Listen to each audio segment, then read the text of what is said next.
Olá a todos, bem-vindos a mais uma cápsula de Direito Imobiliário. Eu sou Carlos Gabriel Feijó de Lima, secretário-geral da Comissão Especial de Direito Urbanístico e Direito Imobiliário, e hoje eu vou conversar com o meu colega egresso da mesma instituição de ensino, ambos somos formados pela FRJ, né? Ele foi meu veterano, inclusive. Vamos debater aqui a responsabilidade civil dos corretores de imóveis. Eu vou conversar com o Cássio Rodrigues. Cássio, fala um pouquinho de você para a gente. Boa tarde a todos. É uma honra estar aqui, podendo debater essas ideias com o Carlos Gabriel, que foi, enfim, dividimos os corredores da Nacional, época boa, né? Que a gente podia também se aglomerar. Já espero que estejam todos bem, todos que estão nos ouvindo, não importa onde vocês estejam. Eu sou doutorando em Direito e mestre em Direito Civil pela UERJ, estou no meu primeiro ano agora de doutorado. As atividades estão suspensas por enquanto também, né? Mas a gente segue os estudos aqui pela via digital. Sou especialista em responsabilidade civil e direito do consumidor pela Emerge e advogado, bacharel pela FRJ, como o Carlos já comentou. Então, uma honra estar aqui e vamos debater hoje, então, responsabilidade do corretor. Bom, a escolha desse tema, ela vem em boa hora, porque, primeiro, eu e Cássio estávamos conversando antes aqui de começar essa conversa, primeiro que isso é um assunto altamente negligenciado pela doutrina, né? E pela própria jurisprudência, ao apreciar casos concretos, ela costuma ser bastante basal, ela não adentra aspectos de responsabilidade civil, como a gente vê muitas vezes na responsabilidade civil médica, em que os debates são muito mais frutíferos, acerca, inclusive, das dimensões dessa responsabilidade, se discute, inclusive, os graus de reparação que deve existir, e nós não temos isso na atividade do corretor de imóveis. Mas, conversando com o Cássio, a gente chegou à conclusão da importância de debater isso tudo também. O corretor de imóveis, ele é uma profissão altamente complexa, ele é um prestador de serviço, o Cássio vai ajudar a gente a posicioná-lo no ordenamento jurídico, mas ele é um prestador de serviço que tem incumbências legais e incumbências deontológicas muito sérias e que têm que ser levadas em consideração para fins de responsabilidade civil. A gente tem que lembrar que, hoje em dia, boa parte da compra e venda de imóveis no nosso país, que, sem sombra de dúvida, é uma das molas mestres aqui do desenvolvimento econômico, é feita mediante intermediação imobiliária. Então, acho que a relevância e a pertinência do debate se apresenta nessa pequena introdução que eu fiz. Cássio, então, para a gente poder começar, como que você vê os regimes de responsabilidade dos corretores de imóveis e como que esses regimes se diferenciam? Bom, essa é uma pergunta que já é complicada por si só. A gente, nesses debates, nem jurisprudência, nem doutrina fazem um trabalho muito apurado, né? Entram muito a fundo nessa questão. E isso, tirando a questão, como você citou, do erro médico, acho que isso é uma tônica dos profissionais liberais em geral. A responsabilidade civil do profissional liberal, por conta das características inerentes a cada uma das suas atuações, ela talvez precisaria de muita gente querendo estudar cada uma em especial para poder... A gente ainda vai ter longos anos aí de espera, uma solidificação maior na doutrina, pelo menos. Ficaria a cargo, então, a meu ver, da jurisprudência, facilitar a atuação, né, nossa no dia a dia com a fixação de alguns critérios. O regime de responsabilidade civil, como a gente sabe, aqui no nosso ordenamento, a gente possui uma modalidade subjetiva, baseada na culpa do agente, e a objetiva, em que basta provar o nexo de causalidade a determinado dano, sem se miscuir em relação à conduta do agente, aqui no nosso caso o corretor, se ela se deu por imprudência, imperícia ou alguma negligência. O corretor, por ser profissional liberal, ele pode vir a não estar enquadrado no conceito de fornecedor do artigo 3º do CDC. E, por conta disso, estaria na conhecida regra geral do Código Civil, do artigo 186, de uma responsabilidade civil subjetiva, em que você deveria, então, estaria a cargo do particular provar que o corretor agiu fora das diretrizes que ele deveria atuar e que desse mal agir dele, algum dano foi ocasionado.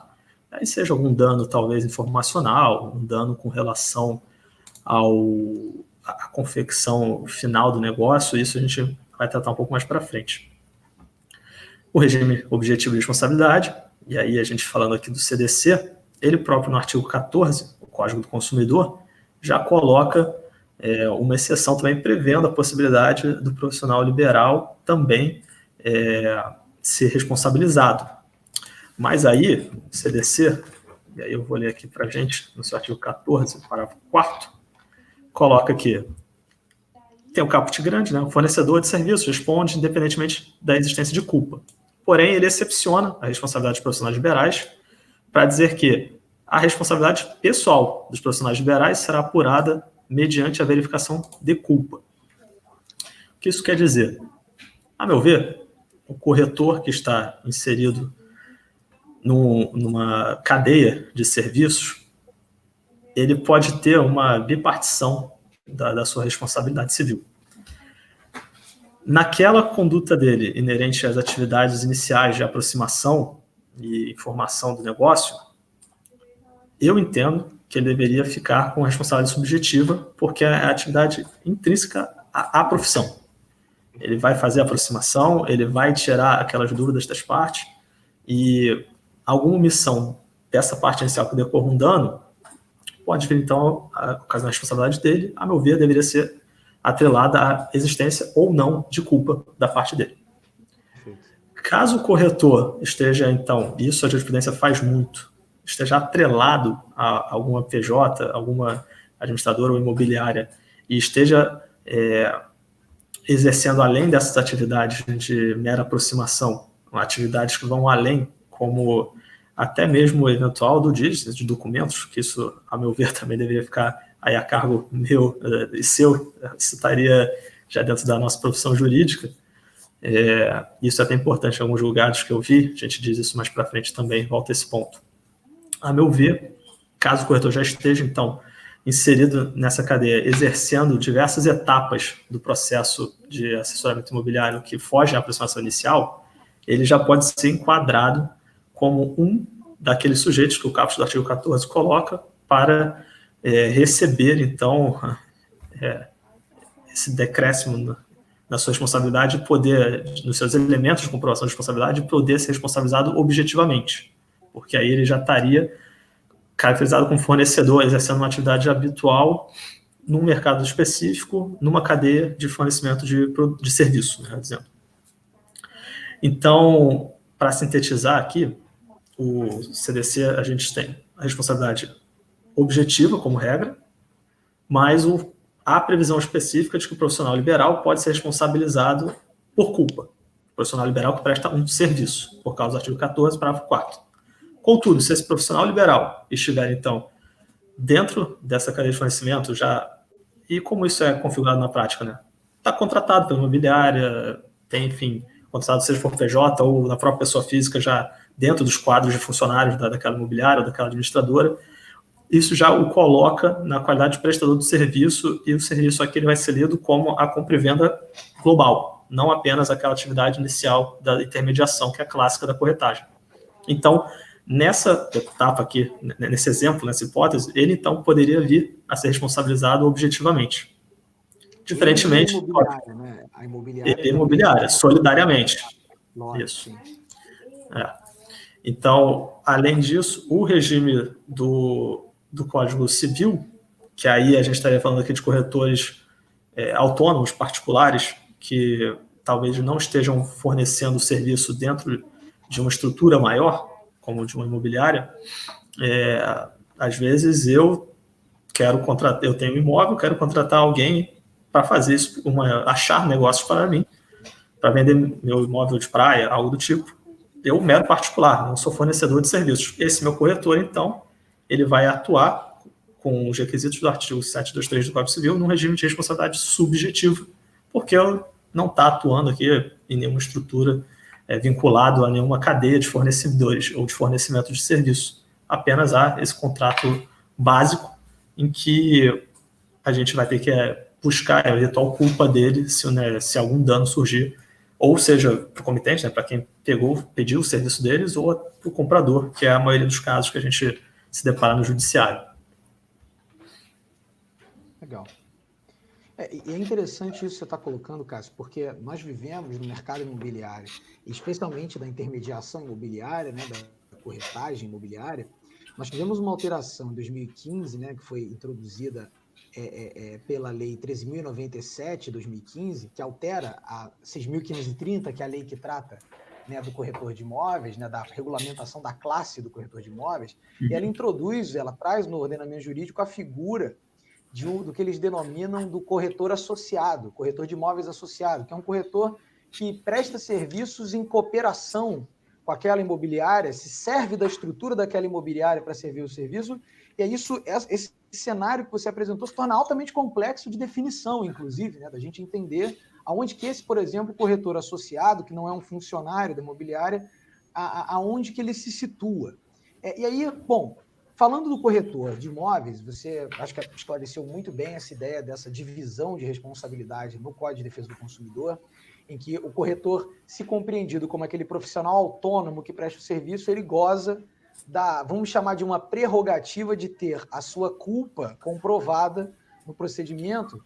E o que é interessante disso, e aí eu chamo muita atenção, inclusive, quando debato essa temática, mas nós ainda estamos dentro do CDC. Então, o CDC, por exemplo, ele tem normas de facilitação dos meios probatórios em favor do consumidor. Então, mesmo que eu esteja diante da necessidade de prova da culpa, pode ser que o juiz, no caso concreto, redistribua o ônus da prova e diga que quem tem que provar que não agiu com culpa é o corretor. Então, assim, isso não gera uma vantagem tão grande quanto as pessoas imaginam que gera, mas pelo menos é uma posição diferenciada. Essa culpa do corretor, e aí vamos talvez tratar assim, da culpa dos profissionais liberais, dessa culpa daquele que age em função de uma profissão específica, regulamentada, com normativa própria, ela não é aquela culpa psicológica que a gente fazia investigação uns anos atrás. E aí a gente tem denominado essa, vamos chamar de uma nova visão acerca da culpa, afinal de contas, nem todo mundo tem acesso a esse tipo de conhecimento, e isso vem sendo denominado de culpa normativa, essa nova abordagem acerca da culpa, uma culpa mais objetivada, criteriosa. Como que funcionaria essa ideia de culpa normativa e como que ela se aplica a essa discussão do corretor de imóveis? Esse debate é muito antigo, a questão da prova da culpa, e a evolução da responsabilidade civil trouxe diversos instrumentos para tentar facilitar a vida da vítima. Basicamente, a culpa normativa, ela representa, como você bem disse, a evolução do que a gente tinha como culpa psicológica pela prova da culpa ser tida como diabólica. É praticamente impossível, ainda não se encontrou um meio, né, das pessoas fazerem isso, se provar um dolo ou, quem sabe, então algo um pouco mais suave, que seria uma imperícia, uma imprudência ou uma negligência do causador do dano. Então, observou-se com a evolução da responsabilidade civil uma passagem junto com a passagem, né, o Orlando Gomes já chamava de conceitual, junto com essa passagem de desatrelação, né, do dano do ato ilícito, para se ter, então, hoje em dia, um dano caracterizado pela sua injustiça, né, pelo dano injusto. Hoje em dia, a gente não lida com a figura do dano como se ela fosse meramente decorrente de uma ilicitude, porque pode ocorrer danos de atos ilícitos. Então, a evolução toda dos elementos da responsabilidade civil levou a uma nova leitura da culpa, e a gente agora passa a ter a chamada culpa normativa. Bom, aí, o que seria essa culpa normativa? Basicamente, é uma tentativa, acolhida pela doutrina de tribunais, de objetivar a culpa. E como isso é feito? Aquele conceito, né, de pessoa diligente, pessoa média, esse conceito é transportado aqui para a aferição do elemento da culpa, e você só vai poder dizer que alguém atuou de forma imprudente ou negligente ou por alguma imperícia se esse atuar ele estava em desconformidade com aquilo que normalmente é exigido para aquela atuação específica, para aquela situação. A gente não tem, e aí retomando aqui, né, o debate do erro médico, como também profissional liberal, é muito comum a gente ver essa discussão nesse tipo de processo. essa aferição, ela também não é simples. A gente não é porque normatizou a culpa, então está tudo resolvido. Não, pelo contrário. Muitas vezes até precisamos de outros elementos externos. Desafia a prova pericial, né? Assim, muitas vezes a verificação dessa culpa normativa desafia a prova pericial. Precisa entender ali quais eram os protocolos adequados e por aí vai.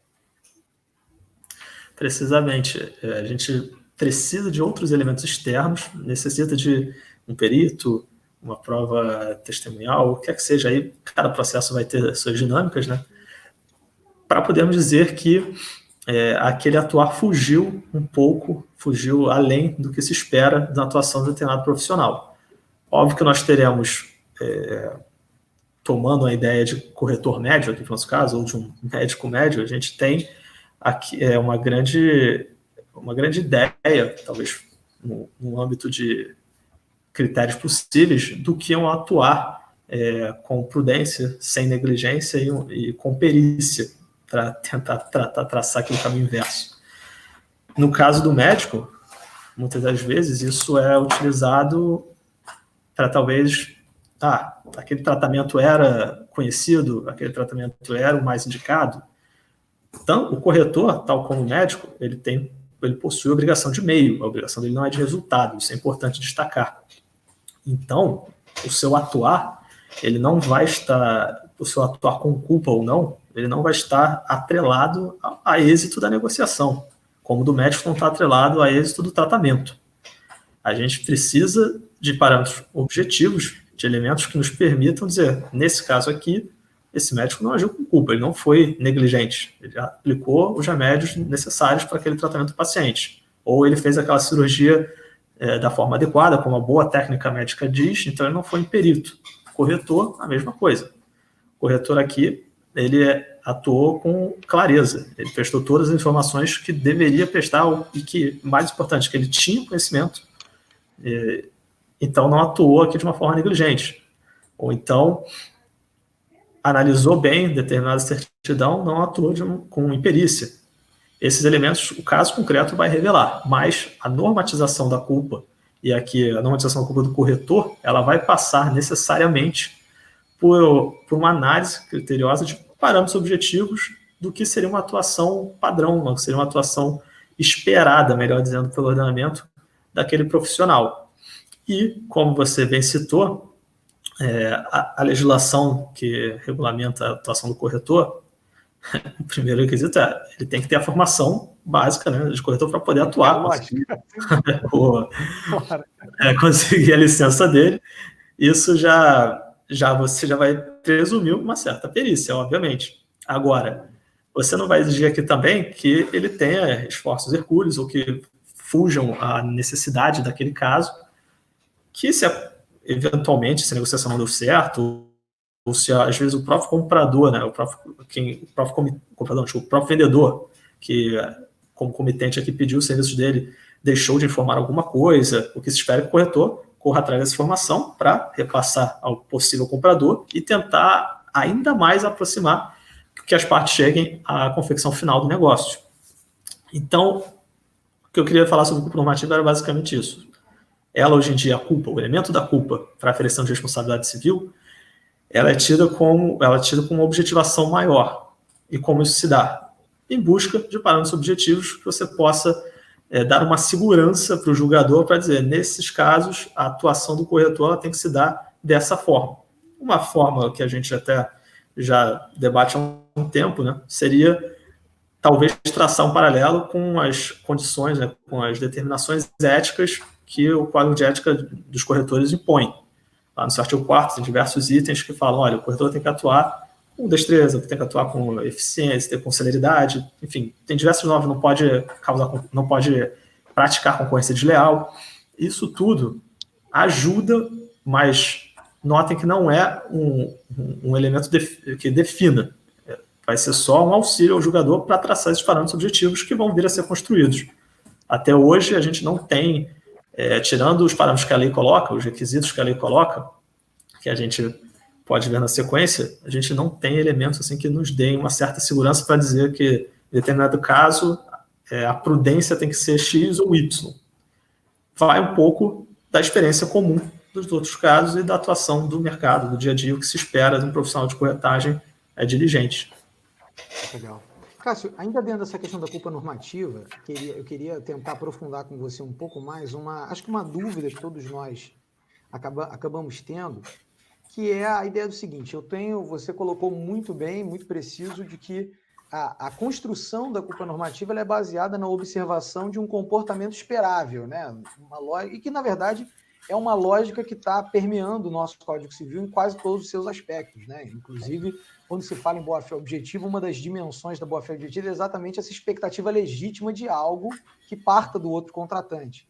Mas, quando nós estamos refletindo sobre a atuação do profissional, nós temos normalmente um conselho de classe, ou então, no caso do advogado, que é sui generis, uma ordem por trás, que estabelece certas diretrizes. Então, a minha pergunta para você é: de que forma as normas deontológicas da profissão, de que forma os regulamentos, as normativas daqueles conselhos de profissionais, dos conselhos profissionais, influencia na construção do que é a culpa normativa? Existe uma correlação nisso? Excelente pergunta. No regime de responsabilidade civil, de novo aqui, já que a gente está usando o exemplo do médico, CFM, enfim, tem diversas normativas, inclusive normativas éticas, por exemplo, com relação à reprodução assistida. O médico, ao atuar nesses processos de reprodução assistida, enfim, não importa que a modalidade de reprodução, até que a resolução faz um pouco essa diferença, mas não é o nosso assunto aqui. O que eu quero dizer é o seguinte: as normas éticas da resolução do CFM, elas impõem a observância de alguns deveres éticos para o bom prestar daquela profissão, o bom prestar daquela atuação. E isso acontece também com as normas aqui do Conselho do COFES, se não me engano, não é isso?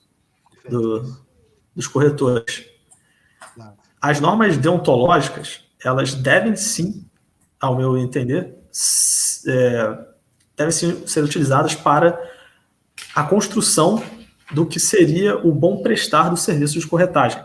Elas devem compor a análise da culpa normativa dos corretores. Contudo, normas deontológicas, elas carecem de coercibilidade. Elas não vão implicar automaticamente responsabilidade civil, elas não são requisitos previstos pelo legislador para imputar responsabilidade civil a alguém, e elas não possuem coercibilidade. O que isso significa? Se uma norma deontológica é violada e ela não passar por um procedimento de apuração em um determinado órgão, em determinada ordem, basicamente aquela conduta vai passar sem ser sancionada, não vai possuir nenhuma sanção. Vai ser um agir antiético que não vai gerar uma consequência jurídica imediata para aquele corretor. Eventualmente, e aí você já apontou muito bem, se a gente estiver diante de uma relação de consumo, esse ônus da prova vai recair sobre o corretor, ou se a gente estiver numa relação de particulares, que vai recair sobre a parte prejudicada que está reclamando, alguma dessas partes vai ter que comprovar o agir em conformidade ou não com essas normas deontológicas para reforçar, para aclarar ainda mais uma atuação desidiosa daquele corretor, seja aí por negligência, imperícia ou imprudência, na sua profissão, porque ele também, obviamente, tem que estar sempre atrelado, sempre respondendo àquelas normas éticas. A sua atuação não deve fugir daquilo. Basicamente, você vai ter aqui um auxílio, vamos dizer assim, seja para o julgador, na hora de apontar, olha, o código de ética, obviamente esse dever de transparência, de lealdade, já decorre da própria boa-fé objetiva que você citou, mas me parece que é algo muito que facilita o julgador em colocar, há um dever expresso aqui no código de ética, o corretor violou esse dever, por isso eu entendo que ele agiu com culpa. A norma deontológica vai auxiliar o julgador a construir esse cenário de atuação ou não culposa. E aí, a quem couber o ônus da parte de aprovar, né, a atuação desconforme ou não, isso vai ser decidido dependendo da relação dentro do próprio processo. Legal. Eu, por exemplo, me filio muito às correntes da teoria linguística para explicar a construção do significado, né, do direito. E aí, isso me lembra muito a discussão que a gente tem na semiótica do Humberto Eco, em que ele diz assim: nós temos determinados signos que são chamados de sinais. E sinais, o que eles são? Eles são compostos por um agregar de conceitos que você vai ter que buscar em fontes ali legítimas. Então, por exemplo, o código de ética é uma fonte legítima para a gente conseguir dar significado ao que é prudência, o que é diligência, que são conceitos indeterminados por essência, né? Se nós perguntarmos aqui o que é prudência, eu e você vamos ficar aqui 3 horas debatendo o que é ser prudente, e muitas vezes nos utilizando de mecanismos inversos, né? Muitas vezes você descobre o que é prudente quando você discute o que é imprudência. Você chega à conclusão a partir da negativa. E como é que isso funciona no caso concreto?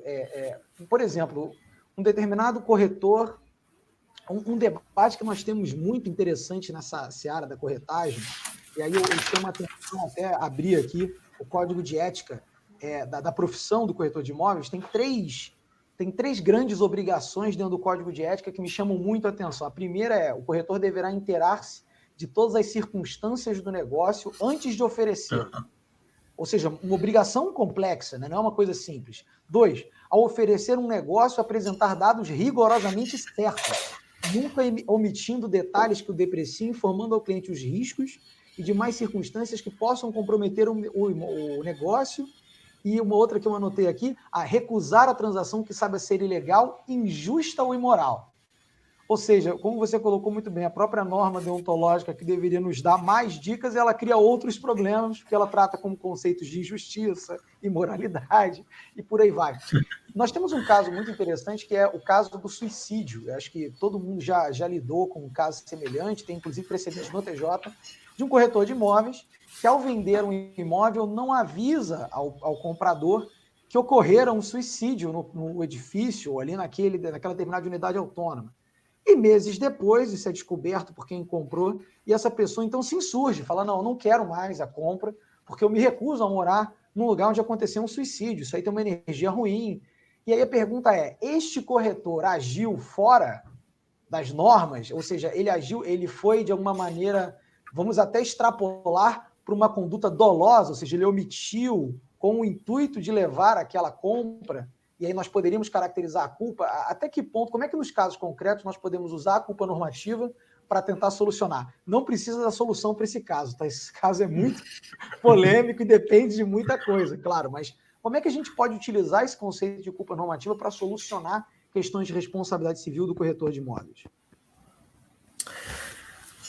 Esses casos de suicídio em unidade sempre dão muito o que falar, né? Bom, para tentar chegar a uma eventual solução nesse caso, a culpa normativa aqui seria, acho que, uma pedra de toque, né, para a gente poder se agarrar e falar: olha, me parece, nesse caso, que caso o corretor, se ficar provado que ele certamente sabia que o comprador era sujeito a esse tipo de crença, e ele omitiu isso, me parece uma deliberada falta de informação, uma falha do dever de lealdade de informação, e caracterizaria, então, sim, uma negligência informacional. Diversos precedentes com que eu me deparo, eles colocam que nessa etapa inicial das informações é onde fica o maior debate da atuação ou não desidiosa do corretor. A gente tem casos em que o corretor não pede determinada certidão porque o vendedor disse que estava tudo ok. E aí ele confia em quem o contratou. Chega mais próximo da assinatura de escritura, o tabelião, enfim, a pessoa vê: olha, a certidão aqui, não vou poder registrar esse negócio, não vou poder fazer a transferência da propriedade, porque tem uma penhora, enfim. O imóvel foi penhorado, melhor dizendo, desculpa. Então, tem precedentes para os dois lados. E esse é um grande problema que a jurisprudência ainda vai ter que trabalhar. Tem precedentes que indicam que, se o corretor, e isso eu acho super razoável, tá? Se o corretor demonstra que atuou com todas as cautelas que ele deveria ter, ou seja, e-mail para as partes dizendo: olha, não estamos pedindo certidão aqui, mas o vendedor está dizendo que está ok. Ou então: fiz a vistoria, o imóvel está com perfeitas condições hidráulicas, mas no fim das contas não estava. ele consegue sim afastar a responsabilidade dele porque ele cumpriu com deveres informacionais que ele deveria ter. Ou então de revisão documental, que às vezes a atuação do próprio corretor exige em determinados negócios. Outra vertente desses precedentes coloca, não, aqui esse era um dever, era uma diligência esperada pela atuação do corretor, a prudência da profissão demandava que ele informasse isso, pois sabidamente muitos brasileiros, falando aqui, né, da nossa nação, consideram isso relevante na hora de comprar um imóvel. Não só aqui no Brasil, né, no mundo inteiro. Não vou generalizar só para cá, não. Então, a meu ver, nesse caso específico, a culpa aqui estaria comprovada se fosse possível provar que ele sabia dessa informação, sabia que o comprador seria, enfim, sensitivo a esse tipo de questão e omitiu dessa forma. Nota como esse caso é interessante, que demonstra a importância da atuação do corretor, né? Ele tem que até fazer um pouco o papel de psicólogo, né? De ouvinte, mais do que até o próprio código de ética que ele coloca. Um negócio interessante, ouvindo o que você falou, o que muitas vezes se orienta, né, com certeza você, eu, é que o corretor ele se cerque de algum tipo de prova documental, de um questionário, né, de, olha, diz por que você está querendo comprar esse imóvel, quais são seus interesses, qual é o tipo de imóvel que você pretende, isso tudo para tentar cercar. Até que ponto essa, vamos dizer assim, esse agregar de informações pode mitigar a responsabilidade do corretor? Bom, retomando o início da nossa conversa, se a gente estiver falando de um corretor autônomo e de um regime particular, muita coisa, porque aí você vai ter a exigência de uma prova de culpa e você vai conseguir se desonerar disso, mesmo o ônus recaindo sobre outra pessoa. A pessoa pode juntar um documento A, dizendo, isso aqui comprova que ele omitiu informação. Eu posso juntar o documento B e C dizendo, não, documentei, está aqui, não omiti nenhuma informação que fosse necessária para o negócio. Não era relevante para você, né? Você não queria essa informação. Por outro lado, se a gente estiver no regime de responsabilidade objetiva do CDC, aqui já fica um pouco mais complicado por conta do que a gente disse. A responsabilidade não vai ser perquirida a culpa.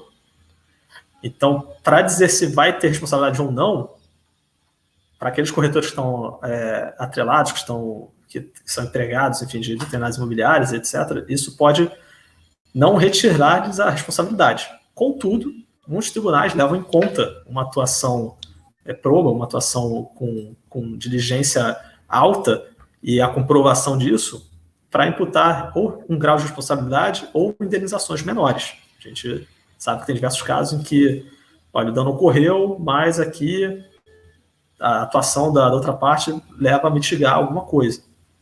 Então, eu acho que nesse ponto a documentação por parte do corredor é importantíssima, independentemente do regime que ele estiver atrelado, porque, de alguma forma, o jurídico da imobiliária, se ele estiver atrelado, pode se valer dele, o advogado dele pessoal, enfim, ele pode ter advogado diferente também, não tem problema, pode se valer disso para tentar, quando muito, diminuir o impacto do eventual dano. Porque, como você bem disse, se eu coloco isso no questionário, eu posso dizer, olha, eu perguntei isso para o comprador, que foi a fulana, mas o Beltrano, que é o companheiro dela, o marido dela, esse sim era sensitivo a isso. E aí ela não repassou a ele, mas, enfim, o corretor tentou se desonerar desse ônus.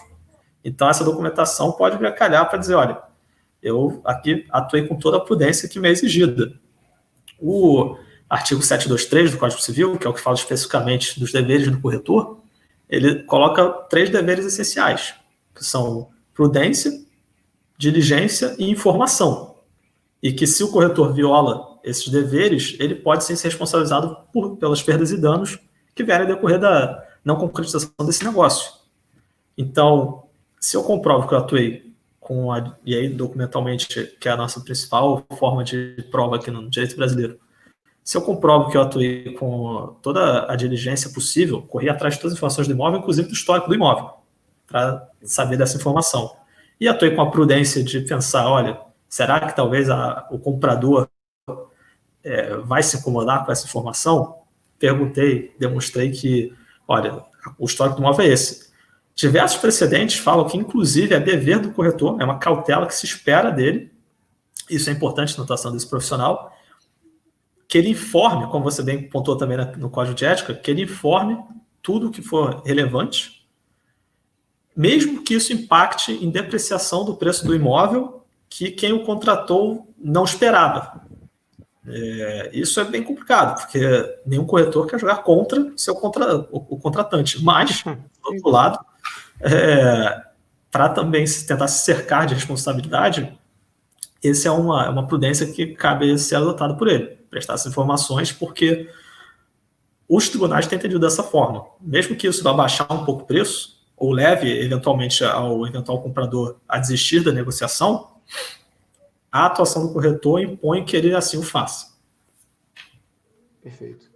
Inclusive, cara, pegando aí um gancho do que você falou, e achei muito, muito feliz o comentário, é aquela ideia do parágrafo único do 944, né? Quanto menor a culpa, né? Quanto menor a gravidade Sim. da culpa, maior a chance dele conseguir convencer o juiz a fazer a redução equitativa da indenização. Falar, olha, tudo bem, eu até tenho que indenizar, mas a minha culpa é muito leve. Ela sequer coopera de maneira tão significativa assim para o dano final. Então, por favor, reduza a minha indenização. Isso é uma prerrogativa de defesa que pode ser invocada.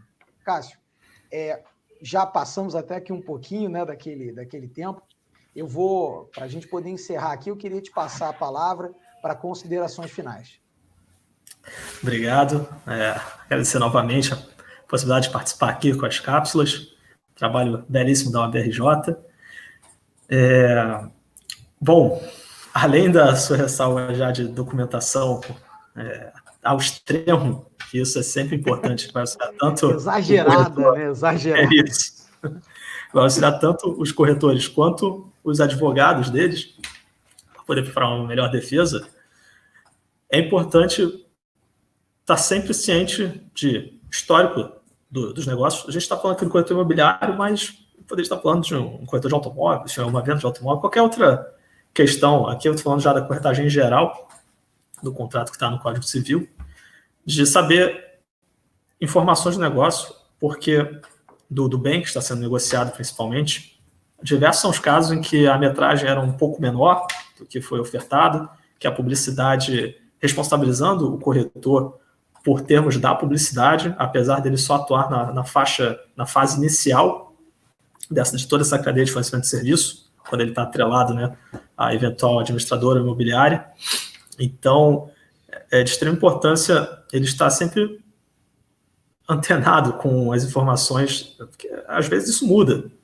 Inclusive, às vezes a pessoa vê uma publicidade que diz que determinada unidade autônoma vai poder se valer, por exemplo, de vaga de garagem. Só que a gente sabe que em alguns condomínios, algumas unidades não têm vaga. A pessoa vai lá, acredita que está comprando um imóvel com vaga de garagem, e na verdade não tem. Isso é informação que o corretor consegue obter. Se não com o próprio vendedor, com o síndico, com a eventual administradora, enfim. Então, para facilitar o julgamento, para facilitar eventual isenção de responsabilidade, o dever informacional, hoje em dia, ele está muito em voga, está sendo muito usado para dizer, olha, você infringiu boa-fé, porque não atuou com o dever de transparência que a boa-fé impõe, um dos deveres mais famosos, anexos dela. Ou então você violou eventual norma ética que demanda uma transparência. Informação, hoje em dia, é tudo. A gente vive nessa era. Então, os compradores eles só querem, basicamente, estar informados a isso, sobre as questões do negócio em si. E eu achei julgado, inclusive, da STJ, dizendo, olha, a informação aqui que o corretor prestou, ela foi o máximo que ele poderia prestar e ela era suficiente para aproximação, para aproximação das partes para a concretização do negócio. Não se pode esperar que o corretor também preste informações que caberiam ao próprio vendedor. Então, se isso também estiver documentado, facilita a prova, facilita a isenção, assim, de responsabilidade, e aí o corretor evita ter que indenizar por algo que ele, quando muito, se ele concorreu, foi numa pequena parcela. Perfeito. Cássio. queria te agradecer muito ter aceitado o nosso convite. Nós temos usado aqui essas cápsulas para tentar, vamos dizer assim, amenizar um pouco os efeitos do isolamento social que todos nós estamos sofrendo, mas é um mal necessário, né? Não sei se você está de casa, eu estou de casa fazendo esse vídeo aqui com você. Então, em nome da comissão, Também agradeço. estou. Agradeço total. Legal. Agradeço a audiência de todos. Sigam aqui a nossa comissão no YouTube, sigam a nossa comissão no Instagram. Eu vou colocar aqui embaixo, tá passando para vocês o nosso Instagram, que nós botamos bastante conteúdo, divulgamos eventos. E agradecemos mais uma vez o apoio que a OAB tem dado para esse tipo de iniciativa. Sem esse apoio da diretoria da OAB, a gente não conseguiria levar até vocês uma informação de qualidade como que o Cássio enviou. Muito obrigado e que todos fiquem bem.